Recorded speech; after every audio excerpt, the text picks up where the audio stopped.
So for the past 2 weeks, our lectures have been concerned with the English visionary literature. So 2 weeks ago, we read Plato's Allegory of the Cave, considering the philosophical ground for visionary poetics. Last week, we read the Gospel of St. John, where we saw the Logos taking on human nature and then bringing it back. And the lecture centered on what might be called an enchanted view of nature, the material. And now we proceed to the theology of John Scotus Eriugena, his great masterpiece, called in Greek the Peripheusion, and in Latin De Divisione Naturae, the divisions of nature. So why are we reading the obscure Irish theologian, philosopher, and poet, John Scotus Eriugena? Many of you may not have heard of him before. Some of you have. And if you haven't, it's not your fault because he's not well known. I was introduced to Eriugena's work through the work of Alfred K. Sievers, who was my advisor in an MA program. And it was especially his book called Strange Beauty, published in 2009. Strange Beauty, Eco-Critical Approaches to Early Medieval Landscape. This book studies the Otherworld trope in early Irish sea narratives and other early Celtic literatures. And this book almost made me a medievalist. In fact, if it weren't for Coleridge, I might have become one. So to explain a little bit more about why Eriugena is included in our series, here's the book jacket copy. Nice summary of what the book does. At this time in 2009, there was a discipline that was cresting, it was emerging, it was eco-criticism, our environmental literary criticism, and this brings the developing discipline of environmental literary criticism to bear on narratives of nature and the other world from early cultures around the Irish Sea. And we know that phrase otherworld from a video I did at the end of last year, introducing it through George MacDonald's work. He gets it from this Celtic influence as well.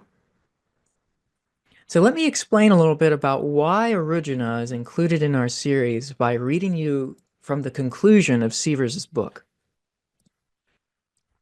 The landscapes of Celtic literature remain obscured, yet still activate tropes of iconographic resistance to the Western tendency to reform nature into interiorized virtual reality. They remain influences on, or at least supporting analogs with, green worlds in English literature to come, through 14th century revival in Chaucer and the Gawain poet, to Malory, Spenser, Shakespeare, and beyond, and we're reading all of these poets and more in our course. The legacy of this literary green world, this other world in these narratives, retains potential for grounding new forms of ecological, cultural productivity. And I believe what's being said there is that by recognizing that new forms of literature can emerge through these grounds. The otherworld trope of the old Irish sea province enjoyed an afterlife in the literary green world because its overriding of Western binaries, of inside-outside, body-idea, fulfilled an environmental need of humans as ecological beings, embodied in landscape metonymy that engages subject and object together in a productively real performative fantasy of empathy through environmental imagination. Such environmental imagination articulates ecology. So evoking a particular ethic of environmental responsibility to the other, an ecological asceticism beyond the polarity of self-interest and altruism, the trope reimagines fluid boundaries beyond the categories of human and natural. So it breaks down these categories that we've inherited from Western thought, particularly the Enlightenment, and it gives us a new way of understanding nature and how these writers and readers understood nature. As another medievalist put it, a discussion of the mythological world of the Celts encounters at once a particular difficulty, namely that when seeking to approach it, you find that you are already within. We are accustomed to distinguish the supernatural from the natural. The Celts knew nothing of this, if we are entitled to judge their attitude from Irish tradition. Here there is continuity, in space and in time, between what we call our world and the other world, or worlds. Some people, such as the Romans, think of their myths historically. The Irish think of their history mythologically, and so, too, of their geography. So the Romans think of their myths historically, the Irish think of their history mythologically. I really like that. So in the coming weeks, we're going to be reading A Romance of King Arthur, the mystical writings of Julian of Norwich, the romances of Edmund Spenser and of William Shakespeare, the otherworldly fiction of Margaret Cavendish, who by some is considered the really the mother of science fiction. She's 17th century. And also the poetry of Coleridge, of Wordsworth, of J.R.R. Tolkien, his novels, and the poetry of Elizabeth Bishop, all of which engage in some way with otherworldly tropes. And so this division of nature can be seen as, in some cases, the source of this trope in these literatures. But at the very least, as Seaver says, analogues. And as a reader of Western literature, if you are a Western reader of Western literature with an unwanted inheritance from the Enlightenment, you might find Eriugena's fourfold nature a really helpful concept in understanding how nature works in these medieval narratives, including the romances we'll soon be reading. So just as we're studying philosophy and the Bible to better understand the minds of readers and writers of our course material, so adopting another understanding of nature will help us understand the worlds of our future reading. Eriugena's philosophy of nature offers a tool for understanding the medieval mind. And in this course, we are about to enter into the strangeness of medieval and Renaissance romance and visionary literature and the otherworldly encounters of recent fantasy writers. So Eriugena was Irish. Born sometime around the year 800 and dying sometime around 870, or rather we know when he died, in the year 870. We're not sure when he was born. This master of the liberal arts has an important place in the history of Western thought and Eastern thought, because his work was a bridge connecting many worlds. At a time when the Greek and the Latin traditions were separate intellectual traditions, Eriugena's work synthesized Greek and Latin philosophy and theology. He bridged this artistic heritage of his native pagan Celtic context with a very Christian Irish thought, with the important philosophical schools on the continent. His work was a synthesis of the Greeks and the best of the Latins, and the visionary insight of Eastern Christianity was blended in his work with the scholastic flavor that was developing in the West. Scholasticism is just beginning here, and the native wisdom of the pagan cosmologies was blended in his works with the beauty of Christian cosmologies. The two are not so much at odds. So he was born and educated in Ireland. Here he is in a stained glass window in Emmanuel College, Cambridge. His immersion in the Hellenistic traditions and the distinctive culture of the Irish monastic schools in the 9th century marked his intellectual development. So he arrives at the Carolingian court of Charles the Bald around 847, which puts him right at the heart of the Carolingian Renaissance, where he became a leading scholar of the Palace School. Eriugena's most notable contribution to Western theology lies in his systematic and radical form of Platonism in his great magnum opus, the Parafusian, which we read an excerpt of. But drawing on the works of Augustine and Boethius, alongside his translations of Pseudo-Dionysius, Maximus the Confessor, and Gregory of Nyssa, Eriugena crafted a unique metaphysical vision that reconciled Latin and Greek theology in a really productive way. So through his theological work, he's able to put forward this vision. And this vision actually led to several controversies and condemnations. Yet his work still remains a pretty significant cornerstone. Now, I want to talk a little bit about Eriugena's cosmology. Cosmology means the science of the origin and development of the universe. There are different cosmologies, meaning theories or ways of understanding the cosmos, all things. So Eriugena's cosmology offers a way of understanding why nature behaves so strangely in visionary poetry and fiction.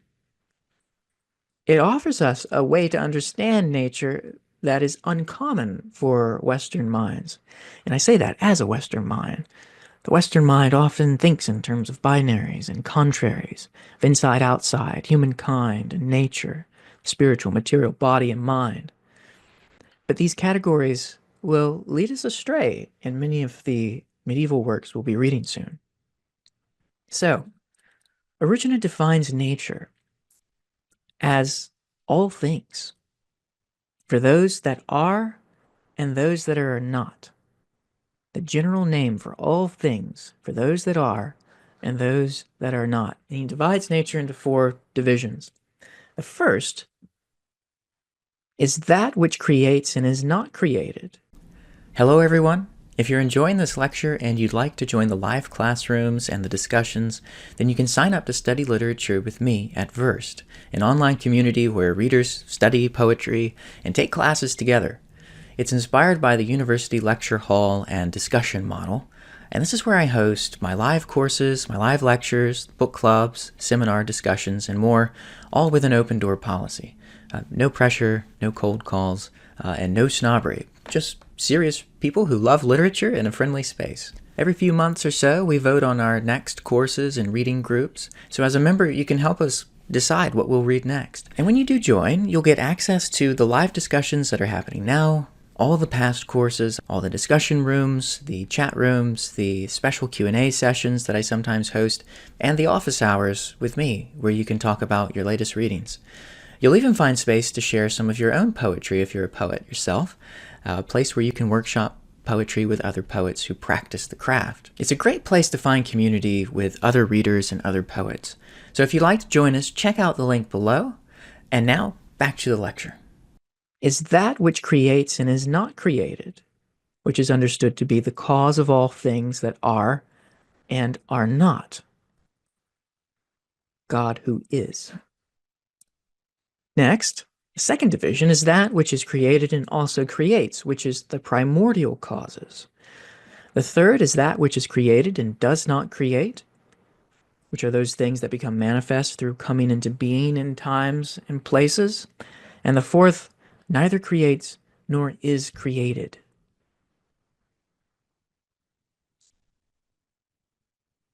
These are the divisions. And it's interesting. So nature is basically everything, even what does not exist. Now, I want to talk a little bit about the dialogic form. Alexandra mentioned she noticed that there is this dialogic form. The treatise is written almost like a Platonic dialogue. And this reflects philosophical and teaching intentions, which is really rooted in the dialectical inquiry that we found in Plato. So the work unfolds as a conversation between a master, nutritor, and his disciple, alumnus. And this structure, I think, is pretty significant. First, the dialogue form echoes what we saw in Plato, that truth is not just simply handed down, but discovered through questioning, through reflection, through even disagreement sometimes. Although Glaucon doesn't disagree much, as we saw.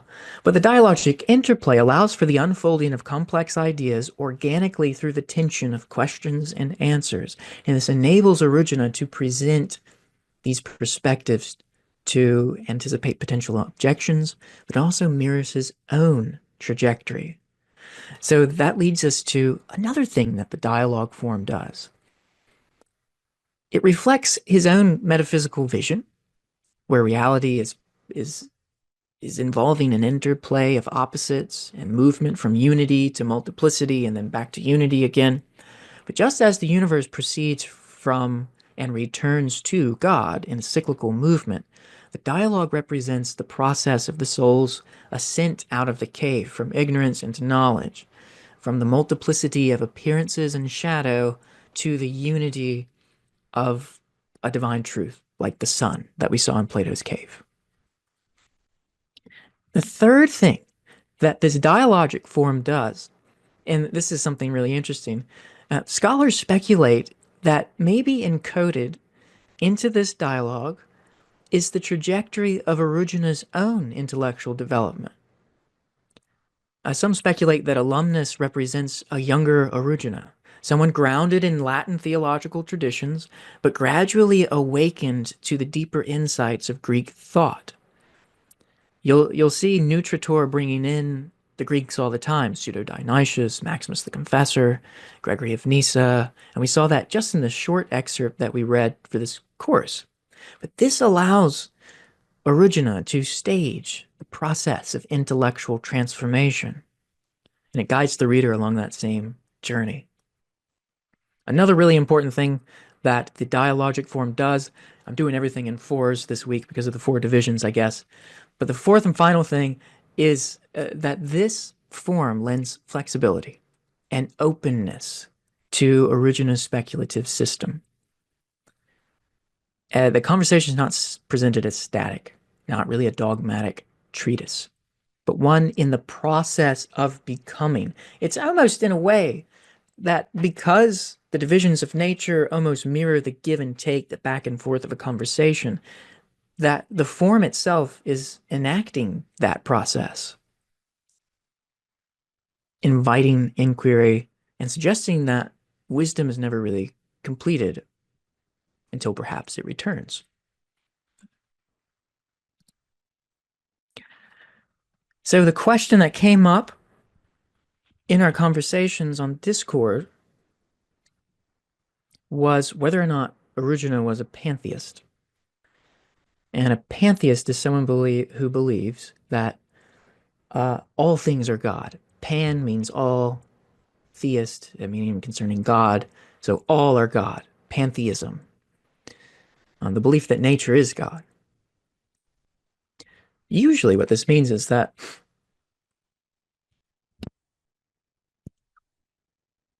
nature is God, and God is only immanent in nature. He's not over it or transcendent. He's immanent only inside.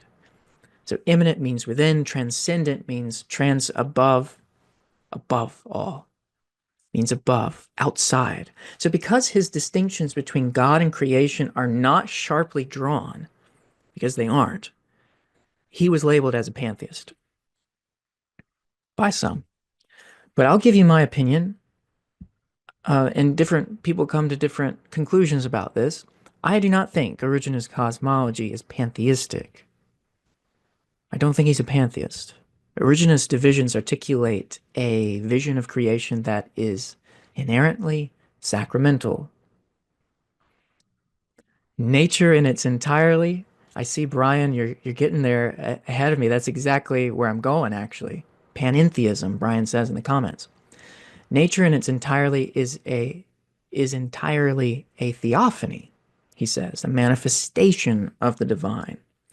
So by saying that God is both the origin and end of all things, and that creation is a continuous process of divine self-expression that we get to participate in, Eriugena elevates the cosmos to a site of perpetual revelation. And so it's not so much identification, but revelation. And you can't really think of it in those terms. I feel like I'm bringing in Western binaries here, as the people who condemn him as a pantheist, I think, do. But the fourth division is that which neither creates nor is created. This underscores the mystical culmination wherein God transcends even the categories of being and non-being. So he's also transcendent. Yes, is God in nature? The pantheist would say yes. Eriugena says yes too.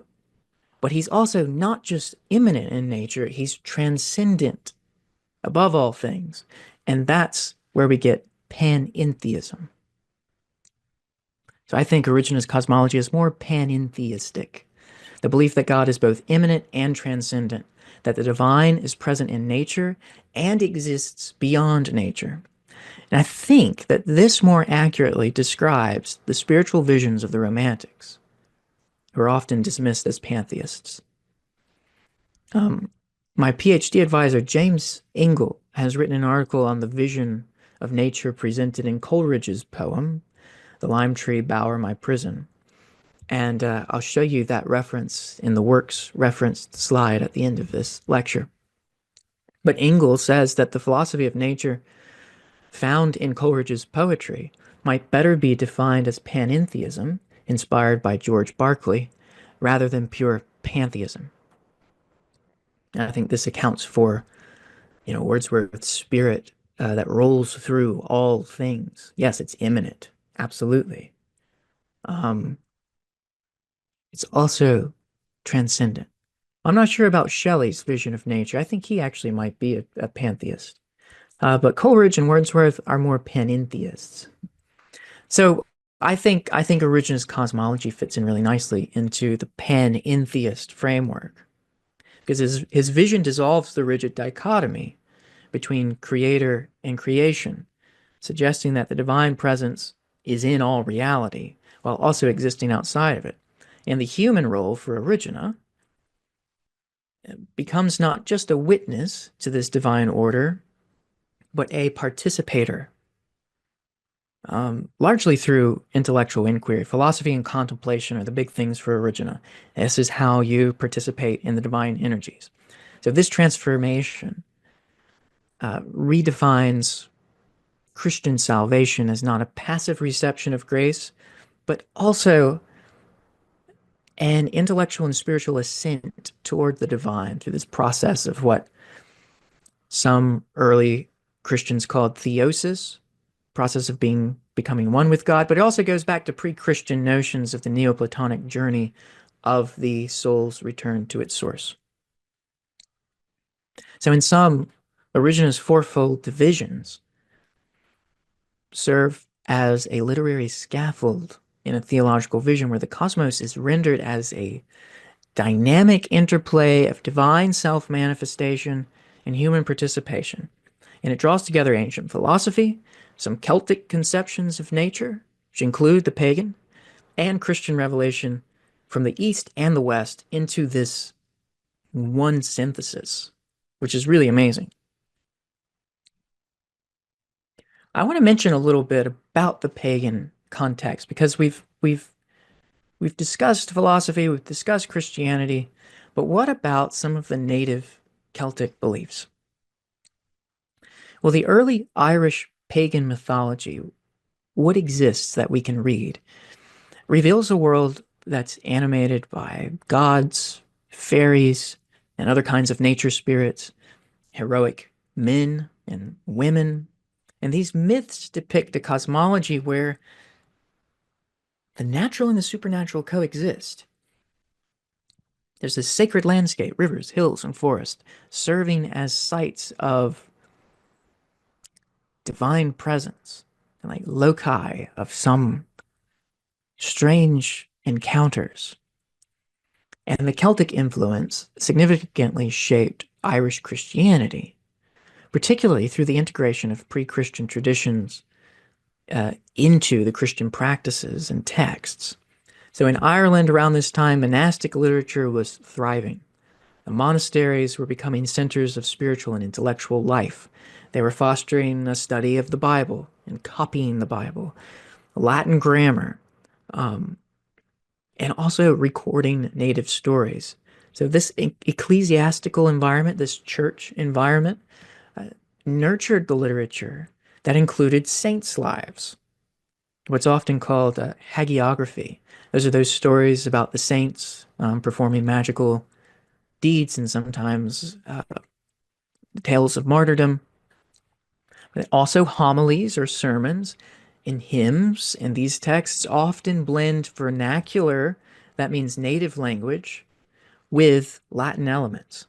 So you have saints like Bridget, who are depicted with attributes that echo Celtic goddesses, and hagiographies or saint stories frequently incorporated motifs from the Irish pagan mythology. And this syncretism, as it's called, fostered a distinctive form of Christianity deeply rooted in the cultural and artistic traditions of Ireland. And you can see that fusion in some external influences with native traditions in Irish scholarship. I mean, here's the famous Book of Kells, or at least a page from it. All of this, which was happening in the 7th, 8th centuries, vividly embodied here in the art of the Book of Kells. So actually, we find a world, and I thought this was fun. I found a page for the Gospel of John, which we read. There it is. Everything's interconnected, woven intricately. Patterns are being revealed. He has a penchant for fourfold divisions. Now, I'm not saying he's influenced by Eriugena, that whatever the artist was doing, but there was something about the number four. There was something about this interconnected vision of divine energies. And you see that reflected here, even in the Book of Kells. So I think that a lot of these monastics, these monks who are recording this, saw Christian religion as a dilation of earlier pagan beliefs, not really an outright replacement of them. It wasn't a rejection and a trade. It was more like, well, a synthesis. Okay, part of this tradition of the native Celtic literature is the other world. And this is what Sievers was referencing when he says the other world and the green world, which is a term by Northrop Frye. It's this space. You might be familiar with it if you've read Shakespeare's Midsummer Night's Dream. A pair of querulous couples go into this forest. There's a lot of anger and sexual tension and meanness, and they go in, and chaos ensues in this magic green space where fairies inhabit, tricks are played, spells are cast, and then they emerge completely fine and having all of their quarrels resolved. That's the pattern in which many of the heroes in these stories go into the other world and come out again.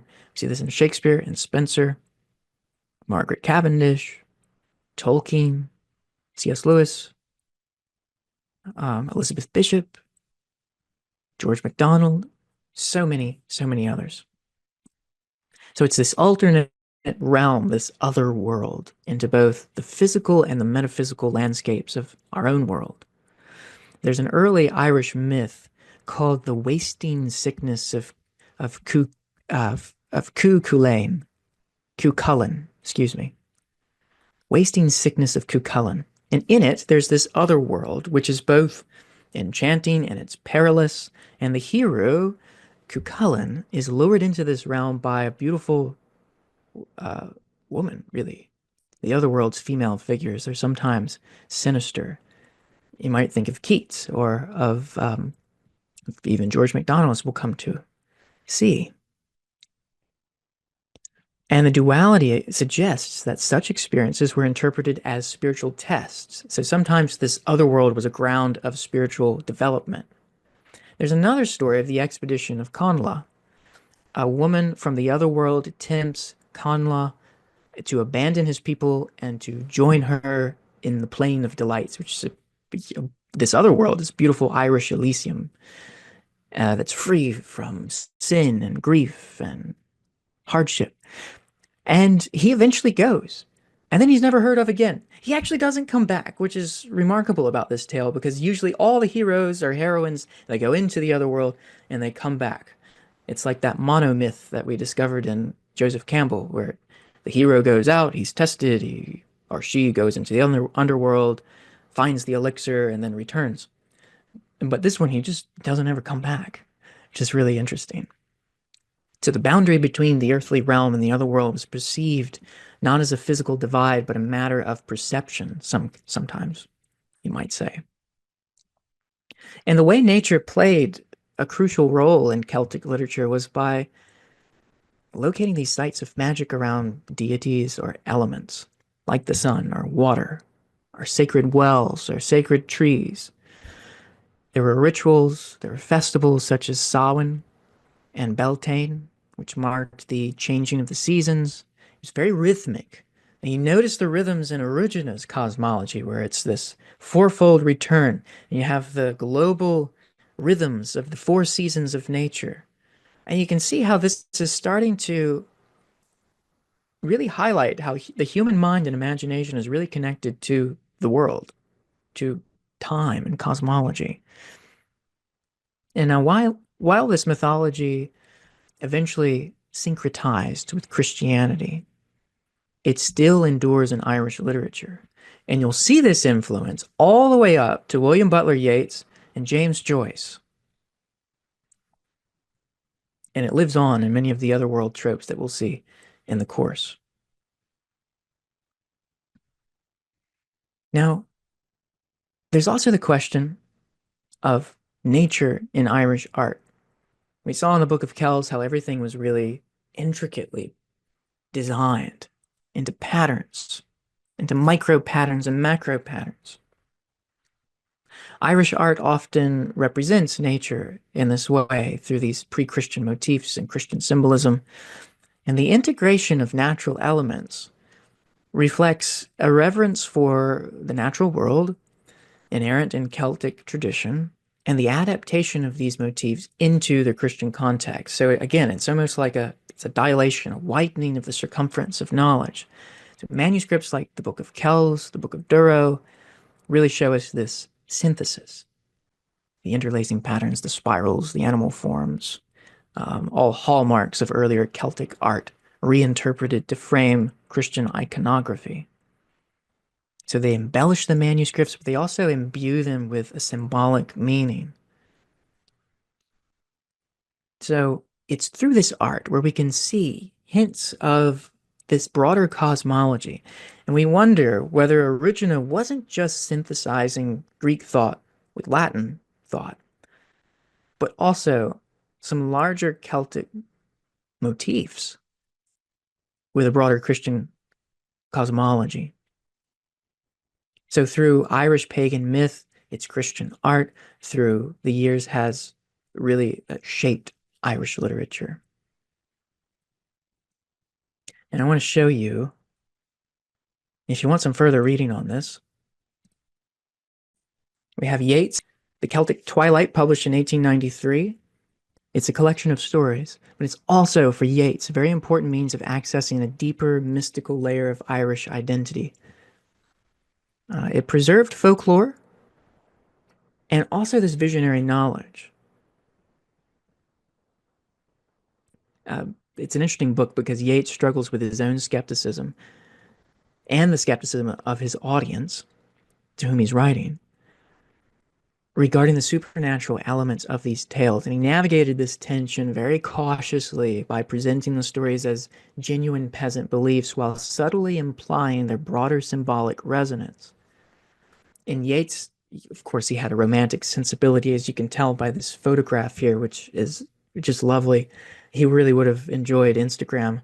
It has this romantic sensibility, regarded the natural world not just merely as a backdrop, but as a living spiritual force intertwined with human experience, with folklore, with these ancient stories that have lived on. So it's a really great book if you're interested in exploring how this lives on in the early 20th century through literature. The next is James Joyce, which I'll mention here, and this comes from a biography of James Joyce, and it's talking about his Ulysses. The book Ulysses established trade routes in his legendary wanderings. Joyce not only binds fable to fact, but also fact to fable. He was forever trying to charm his life. His superstitions were attempts to impose sacramental importance upon naturalistic details. So too, his books were not to be taken as mere books, but as acts of prophecy. For Joyce, life was charmed. Nature was both stolid and magical, its ordinary details suffused with wonder, its wonderful manifestations permeated by the ordinary. I love that idea. We often think of the ordinary being permeated by the supernatural, but it's the other way around, Ellman says. So this goes on and lives on in interesting ways. All right, so we have whittled from the branches of philosophy, scripture, and now theology, and these are the three magic staves that we're going to take with us as we descend into the bright wood of English poetry.